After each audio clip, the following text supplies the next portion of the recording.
na ndenge bo bebisi ngonga na bino pe boye awa sika tolingi to banda réunion yambo te président azwa maloba ngai en tant que secrétaire général nde na yambi bino bongo na pesi maloba na président rapporteur général apesa biso ordre du jour bo si ma président azwa maloba secrétaire bon nazara on est chargé de communication allez on va essayer ensemble d'abord de brosser certaines actions qui ont été menées par Solidarité durant toutes ces années. C'est vrai que c'est beaucoup, toutes ces années, c'est depuis 2010, mais au résumé de mon bouquet, l'action Solidarité Sali. Et puis, dans l'avenir, ce que nous comptons faire, tout meka solo là, comme premier point, les actions passées, deuxième point, les perspectives d'avenir. Troisième point, l'organisation d'un échange de vœux, une cérémonie d'échange de vœux entre membres de Solidarité Badiadine. On va discuter peut-être sur la date, sur les modalités, sur les conditions. Et puis nous allons discuter encore comme quatrième point sur l'identification des orphelins nécessiteux de Badiadine. Et puis, quelles actions nous pouvons mener pour ces orphelins-là. C'est parmi les actions. Néanmoins, d'autres sujets seront développés lors de l'échange de vœux, notamment les grandes actions à faire pour 2020. Nous en discuterons à ce moment-là. Et après, donc comme cinquième point, c'est le l'hiver. S'il y a une information, Mutumoko Azobela, Mutumoko Bali, Tonini, de débattre. Et même s'il y a d'autres questions d'ordre général, tu peux poser un mot. Voilà un peu. Merci beaucoup, monsieur le Président. C'est la parole au président pour commencer la réunion effectivement. Monsieur le Président, vous avez la parole. Comme le chargé des communications l'a dit, le point essentiel de notre rencontre de ce jour, c'est l'activité que nous projetons pour le mois de janvier, le début du mois. Et cette activité va couronner la relance de nos activités, les activités de Solidarité Badiadine. Et pour rappel, pour ceux qui ne le savent pas, Solidarité Badiadine, comme le nom l'indique, a deux mots principaux. Nous avons d'abord Solidarité et puis Badiadine. Batumsusu baye barate pourquoi toponaki kombo ya Solidarité Badiadine. Tozalaki na réunion awa kaka epai ya Papa Mbilo yango nalobaki na liboso ke place oyo ezali symbolique pour la biso ki baactivité ya liboso ya Solidarité Badiadine. Tokutanaki awa tozalaki na ba Pasteur Emmanuel oyebi na kombo ya na mwasi na ye tozalaki na ba Juliette Simba tozalaki na ba Patrick Kitoko ba Achille tozalaki vraiment ebele. Alors esalaki que na jour ya liboso après élaboration ya ba statut point moko etikalaki kopesa kombo na association na biso ba kombo ebimaki ebele. Bamisusu baproposaki Debout Badiadingi, bamisusu baproposaki Badiadingi en action, bamisusu baproposaki Badiadingi en marche. Alors topesaki mission na ba oyo bazali ba membre ya organe moko ya association oyo tobengi comité de sages.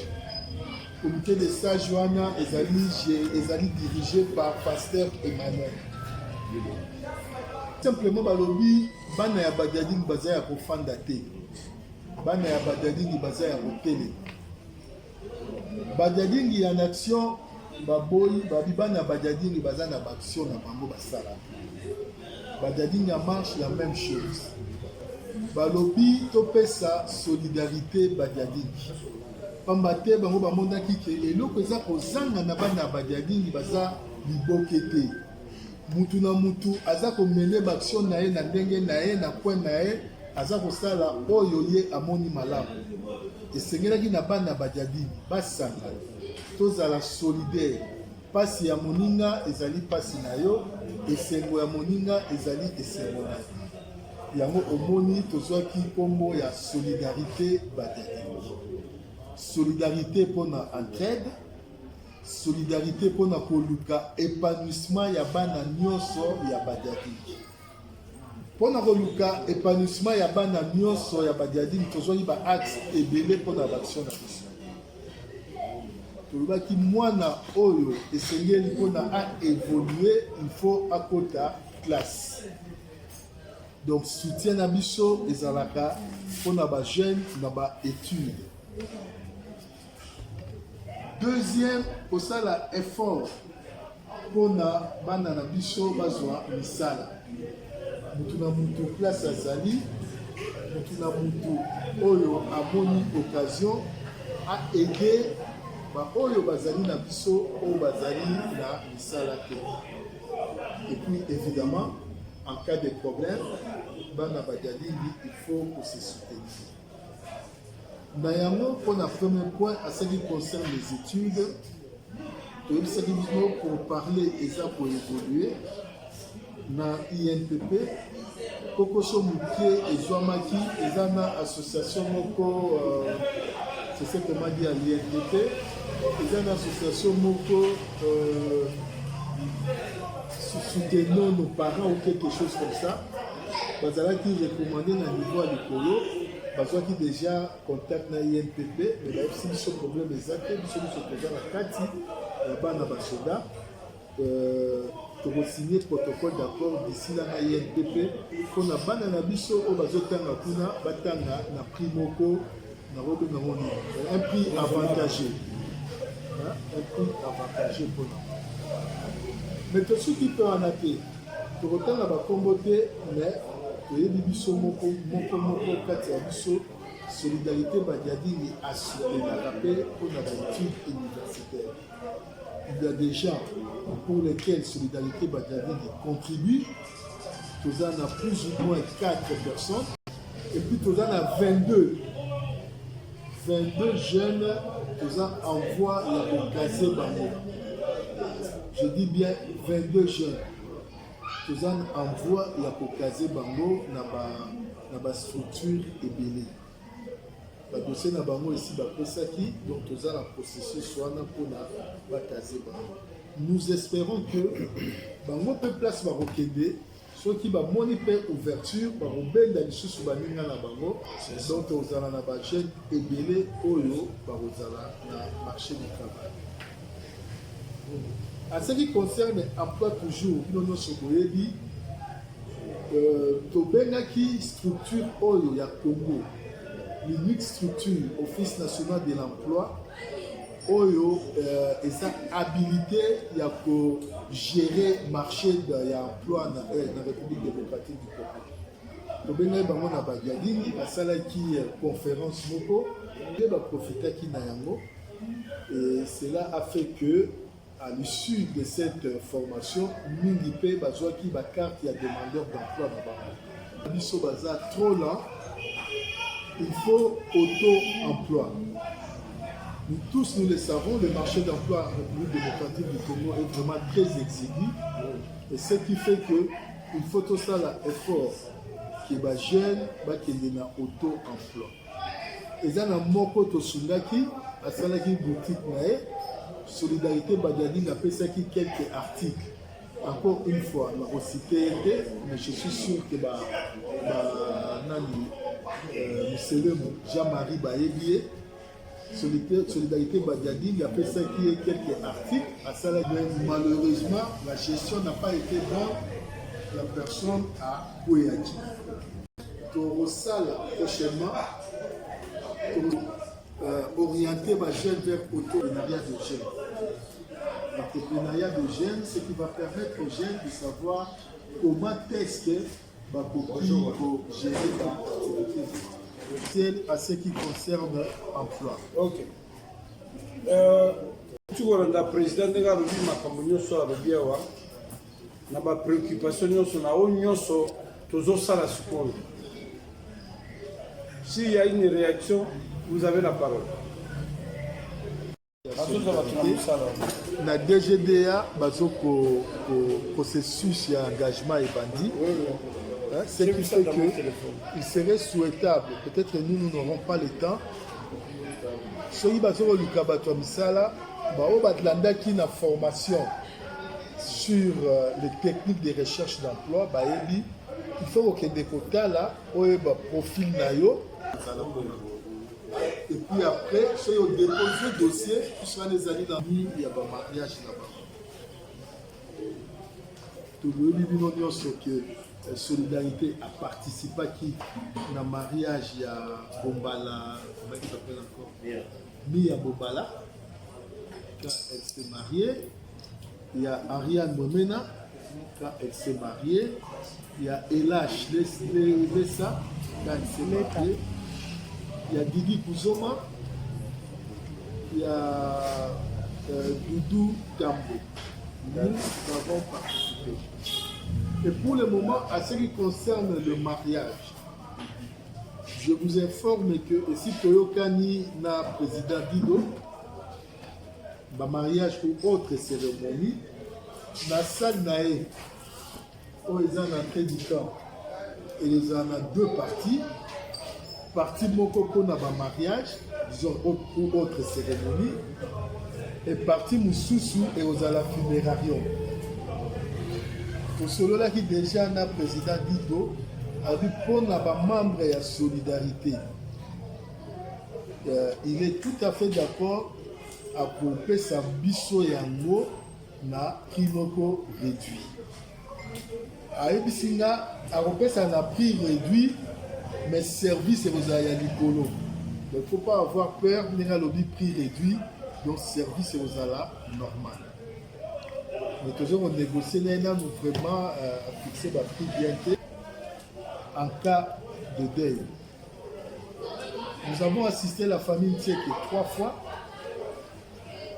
avec 3 cas de deuil. Nous avons assisté la famille Ibanga, on a évité sur la famille Ibanga, famille Aba Eli Lobota, famille Aba Eli Lobota, tant que papa n'a pas à Koufaki. Solidarité Badadi n'a pas sa contribution. Nous avons assisté la famille Bifoulou, Tango Papa Nabango à Koufaki. Nous avons assisté notre frère qui est actif d'ailleurs dans l'activité Nabiso, Francis Mapassa, quand son fils est décédé, et aussi quand le papa est décédé. Nous avons assisté la famille Ngoulou, Tango Papa Koufaki, famille Kitoko, famille Bamungwa, famille Kimbanza, famille Tindikwa, famille Miezede, Tango Mdeyo Koufaki, on a été sur l'Iboyébie, Mieze, non, Mieze, on a assisté à qui la famille Ngoulou, Kambwe, Doria,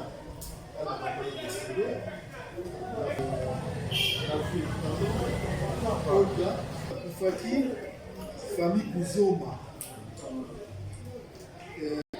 famille Mbongo, famille Moya, tant que Bazouaki va problème, même famille Abobat, famille Lokaku. Famille Lokaku aussi 2 fois. Tango. Mais nous sommes là, on a besoin. Il y a aussi 2 cas. Notamment, en partie, Ezaba est fait na notamment Dieu Matone, na Didier Chouaka, au Azali na auditorat. Donc maintenant, il y a une démarche ensemble pour na Ejokolo Abi. Et un cas récent, Jean-Marie a contribué aussi pour beaucoup. Il y a Alain Balebale, il y a pas longtemps, il y a 1 semaine, hein. Il y a 2 semaines, et la solidarité Badadi a contribué à qui? Tout ce que le président a cité ici, nous tous nous connaissons. Mais ce que je vous donne la parole maintenant, par rapport à tout ce que le président dit, J'ai à dire, c'est pas par rapport au propos du président, c'est par rapport à l'avenir de notre association. Donc, mais tu peux attendre un peu dans ton côté. Pour intervenir qui peut dans barrer à ça concerne vraiment la solidarité, c'est une question que Bakangi a là, que Bakangi est Tchokolo. Ça nous concerne, ça concerne la solidarité. Je voudrais dire ceci, nous n'encourageons pas, mais ceux qui ayent, trouvé qu'au bois cabana, quel que soit genre de passe, quel que soit le problème, ce que vous avez capable de solidarité. Monsieur le Président, vous avez la parole. Vous avez la sujet. Là, parce que c'est pardon, j'ai dit bien, nous sommes capables de solidarité. C'est ça. On a fait ça la mabe mususu tomeki tomoni que ceux qui te continuer les mususu biso moko pe tokokoye. Exactement. Baka mususu tozala capable ya kosunate. Yango po to benga matoi kimia to biso nyonso to pour atteindre mission principale. D'accord avec vous. Mais le problème dans les règles, solidarité, statut. Oui, ça n'est pas la bénéficiaire. Il y a solidarité. Tout à l'heure, quand Délice vient de dire, elle ne fait pas partie de la solidarité. Surtout les gens qui sont là, au nom, il y a petit frère et Yaka Bazati. Là, ce n'est pas la solidarité. Tu as bien fait d'aider ton petit frère, mais ça ne nous engage pas. Parce qu'Alain ne fait pas partie de la solidarité. Parce que ça a été déterminé, il y a un oyo,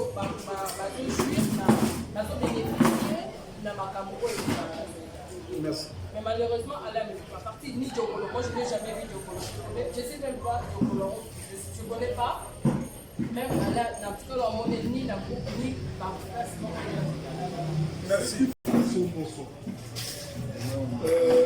Le jour à venir, à partir il y a moins de on a perspective, mais on anticipé un mot. Pour ça là, en fait, on aura un bureau. Dans un bureau d'Abisso, déjà pour évoluer, pour identifier et pour permettre d'identifier les membres de la solidarité. Et puis assistance et aux ala suivant catégorie. Essayons de prendre le phénomène Koulouna. Ce qui se passe après que Solidarité Maladie qui a intervenu au cas où moi ça y va. Quand on va dans le phénomène Koulouna, et l'eau est ça là que Koulouna est à son place. C'est parce que à chaque fois qu'on arrête un civil Kouana en haute de prison, à Mimi première fois, à Bandeli, à côté sous prison, à Mimi sur deuxième fois. Et je ne pense pas que la deuxième fois est au Bimana, ça sent sa dernière fois, à repos des sources et ainsi de suite. Et nous, c'est là que installer liberté, il y a pas voyou, il y a pas mon sac. Et donc, moi, je suis en train de parler de ce point de récidiviste. On peut bien aider quelqu'un à côté d'une prison. Généralement, la justice est là justement pour corriger ce genre de choses. Moi, je ne me vois pas qu'on se réunisse pour commencer à sortir des peuples. Surtout, je dis bien surtout les récidivistes. Asia Messani est tellement au bout de la cachot que à table il messieurs à ça forfait mon bazon dans les sous-nakati. On peut peut-être aider quelqu'un au temps qui sont en tout cas moi aider à la base pour qui ma condition et dans ma condition ma prison nationale et comme il en point on n'a plus le choix, il va falloir laisser la justice à ça d'ailleurs. D'accord. François, on est tout à fait d'accord avec yo, le conseil au PSI. Nabakana, Tomadotala, cas de récidivisme ezala te ke habitude moto ayebi te soki asaleli hotel baoya kointervenir na donc on a dit pour certaines personnes c'est déjà arrivé au moins 2 fois pour ces personnes-là je suis tout à fait d'accord avec vous que toujours sous caractère ils ont l'habitude que bakangaka okangama obimaka. Je peux résumer. Tu m'as pas demandé la parole. Déjà, dans la préoccupation, il y a Bisso, notamment dans le comité opérationnel, il y a tous les jours. Nani il faut bénéficier de l'assistance, il y a solidarité. Tout ça là qui, même nous avons travaillé, c'est vrai, tout ça là, c'est moi bilan. Nous avons travaillé, mais 2020, c'est un homme marrant. Tout un sentiment à part. Ceux qui ont bénéficié de l'assistance à la solidarité, il faut que la membre de la solidarité, au Kotizaka, au Yakapé dans l'événement. Parce que sinon, dans la suite, on va passer dans la solidarité, on va passer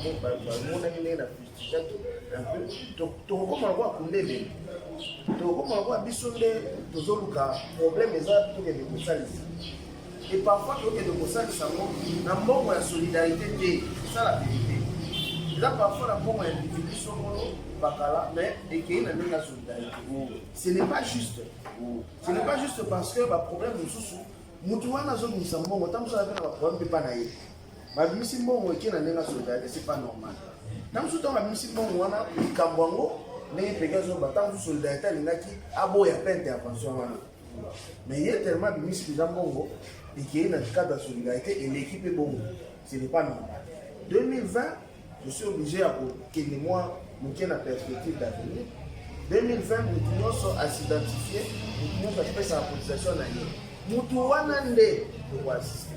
Et vous allez tel pour Azaï, mon Akazara ancien, nous devons assister, de vivre comme solidarité. Phototique. Nous devons progresser pour Nayango. Et ça fait que nous avons déjà assistance, il y a solidarité, mais en réalité, à cotisation, on a pété. Mais assistance. Moutouana a encouragé pour appeler ça cotisation. On appelle ça déjà donc ça pour un niveau qu'il m'a déjà. Avec telle personne soit bénéficier dans le aider. En 2020, pour et aussi en décembre 2022, pour ça la une cérémonie, il y a échange de jeux à partir de là on a tout bandi d'action. Donc, il y a une voie normale et asbel. Merci à vous. Vous avez c'est vrai, au Bolobi, merci à moi. Tout ça, c'est que les gens ont un camp. Néanmoins, ceux qui ont récidivé, voilà ceux qui ont ça, ils ont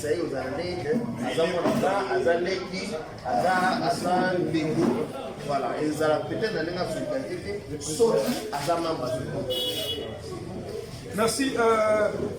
Avant que nous appelions le président Maloba, je crois que vous comprenez les soucis que nous avons. Nous voulons que Moutouramouta Loba Sikoyo, Oza Loba Loba. Je connais la réalité Badiaki, Nenge, Komonamo et la Kissi, ils en ont 2 parties. Partie à Liboso Solidarité, où ils ont sous-entendre entraide entre les membres, où ils ont sous-entendre assistance réciproque.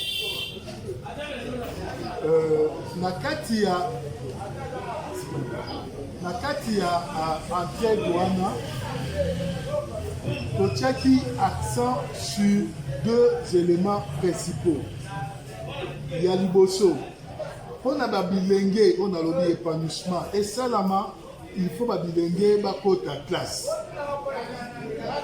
Il y a un aébisaki bino, il faut babilenge batang. Il y a un aébisaki bino que pour la classe il y a bilenge.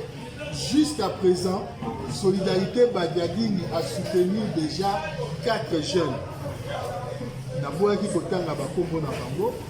et puis, Moko, je pense, dans le mois de janvier, un 5e à Zorobanda, formation à INPP.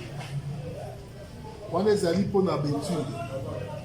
Deuxième élément, ce qui est lié à Tanguy pour l'épanouissement de biso, épanouissement de mon personnel, il faut avoir ça. Solidarité Badiadi Gassali est fort. Jusqu'à présent, a réussi à caser 10 personnes dans emploi formel. Tozali dans le dossier, il y a 22 autres personnes en voie d'être casées. Je pense que d'ici février ou mars, Mango peut baroba. Wana est un macabre. Solidarité Badiadi, ils ont combien de membres? Combien de membres? Ils ont combien de membres? Solidarité Badiadi a combien de membres? Tout le monde est organigramme, il y a un comité à nous à rendre. Tantôt, moi, cacophonie, merci. Merci. Après, c'est deux préoccupations. Préoccupations, nous sommes là, nous sommes membre de solidarité. Quand je dis membre des fêtes, ce sont d'abord l'union Sokoyo à l'écart de la Bagadi. C'est ce que le statut dit. Pour la fin de la Bagadi, pour la salle sport de la Bagadi, nous avons des membres effectifs. Les membres effectifs sont ceux qui participent aux activités de solidarité. Ouais. On est basé à un membre effectif. Mais ça, nous l'avons dit, vous êtes déjà en retard. Il y a eu un problème. C'est l'opération que nous allons vraiment commencer en 2020. En janvier 2020, il y a identification de membres. Nous avons un comité directeur. On les a composés dans le secrétariat général.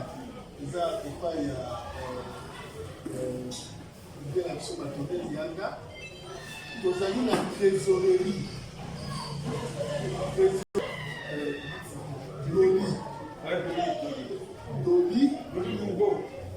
Doli, au hasard la chambre froide, en train de coucher. C'est lui qui a été élu trésorier. Adjoint Joseph Tili, toi qui es plus actif. Tozali, na organe moko tobengaki yango comité des sages. Comité des sages ya solidarité tobandaki kobengaka la maître Minos.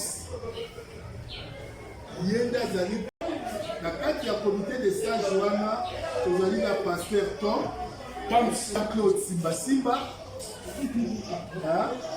tozali na Nico Difulu que je pense azalaki tozali oyo azalaki responsable ya protocole oyo azalaki responsable ya protocole na ya baactivité ezali Patrick Kito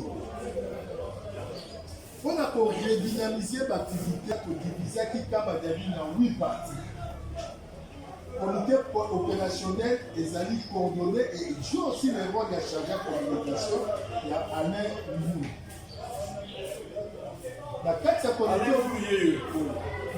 comité opérationnel Badali ezalaki divisé. Ils ont plus ou moins physionomie à ma CVB. Dans ma quartier, la Kaba. Donc, Tozana, collège, il y a un conseiller juridique de l'ILEM. La carte, il y a un collège, il y a un conseiller juridique, Tozali na Dakel Gobo, Tozali na Thierry Mbilo, na Christian Mbab. Bangonde baza na collège, il y a un conseiller juridique. Ce qui fait que ma statut, ma activité, la vie sur l'île. Il y a Gabin Mouepou. Gabin Mouepou, Tozali responsable de la solidarité Badiadi na Lubumbashi. Disons na Katanga, le grand Katanga, on a tout ça, il va demander. Azali, Naba Congo et particulièrement na Boma, Tozali na Florence Soki. Donc ce qui fait que, Tozali un peu partout à travers la République. Tozali na démembrement, moko ezali na poto. Tozali na poto, Tozali ko solona. Na José Bamoulou pendant longtemps. En fait, en réalité, na poto ezali pekaka groupe Morona Bicho, mais malheureusement, Kuna Babenyango debout Badiadi. En réalité, c'est le même groupe. c'est le même groupe, tous ont la même vision, tous ont la même objectif. Avec l'histoire de l'hypotisation, ça a été dit dans le groupe.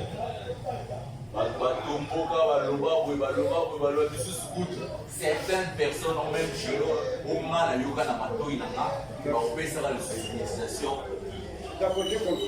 On n'a jamais eu le rapport de l'enquête de Salema, la décision des hommes. Entre nous, on doit se dire une chose, c'est qu'on dit ça va et qu'il y a certaines personnes qui vont se rendre ça là Merci beaucoup, mon cher frère, j'ai compris. Communication pour la méga malice. Ils ont battu pour eux, ils ont battu na ligne, ils permettent de monter ma peau. Ils ont battu pour eux, félicite. Balobi, à répondre à la montée. Et c'est même photo évacuée. Comité opérationnel, ils ont marqué comité directeur de tout ça, comité opérationnel. Mais que si on a Valérie pendant 2 semaines pour créer la série, au président de l'Ouest, oui, c'est bébé, et oui, c'est lui. Je réponds à Dadiguim. Dadiguim, je suis président. Quand on doit faire une initiative, dans les années Sarabiso, autour du vélo, de communication, nous avons oh, de ce qu'on a oh, pas pendant la cité, oh, pas pendant qui télécom, pas pendant qui nous et ça a fait que les gens diront oh, maintenant on a dit oui, comme si on va tenir, quelque part, et puis pendant pour laisser mon voiture. C'est ça la question? Voilà.